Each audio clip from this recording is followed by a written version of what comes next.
Gift certificates to restaurants, bookstores, Amazon.com, and so on, never ceased to astound him.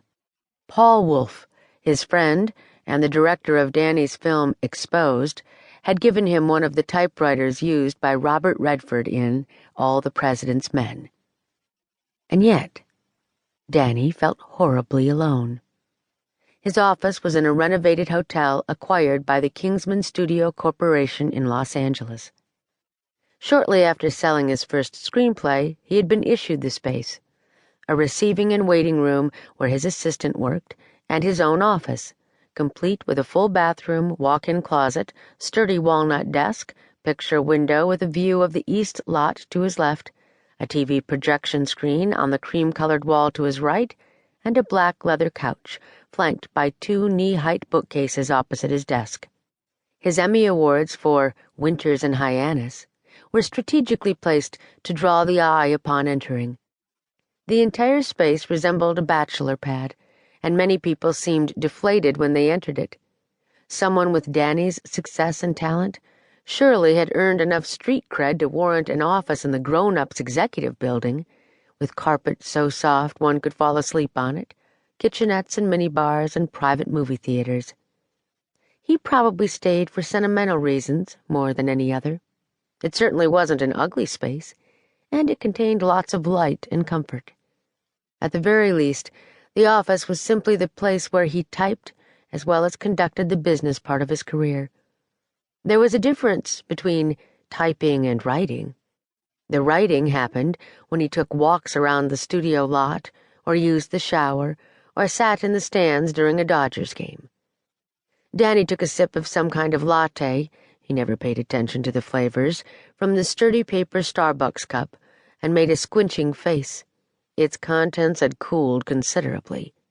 Not surprising, since it had been sitting there for at least an hour. However, that one sip seemed to give him the jolt he needed.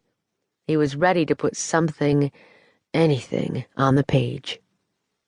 He started with a setting. Begin special formatting. Interior, public radio station, morning. End special formatting. With Exposed about to premiere and already getting Oscar buzz, the doctoring of 2 best-selling book adaptations finished, and the legal complications involved in getting out of optioning the Harold Gray memoir after discovering that Gray fabricated most of it, Danny was ready for something a little lighter. It was time to get back into television, he had decided.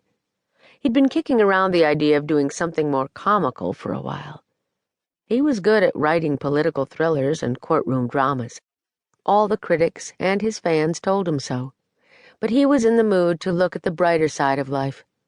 He'd gotten the idea to do a show about a public radio station program called The 7-Year Itch. He wanted to call the show that as well, figuring the Marilyn Monroe film of the same name had been forgotten by the ADD generation, in which the hosts were a married couple who, as they gave out comical relationship advice behind the scenes, revealed the absurdities of their own relationship. And yet, of course, in their end, it was the absurdities that made said relationship work.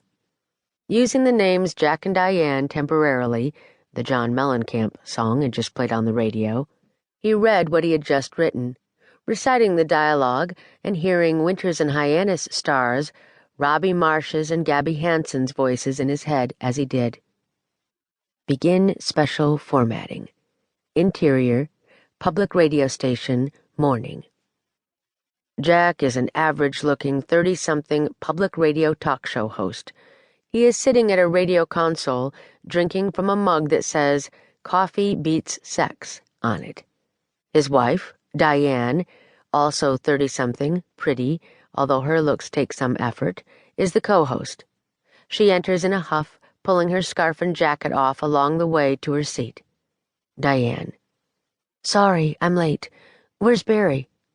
Jack. "He's in the John. And why are you late?" Diane. "I told you I was going to the eye doctor today." Jack. "Yes, you did. What for?" Diane. "For a consultation." Jack. "Who goes to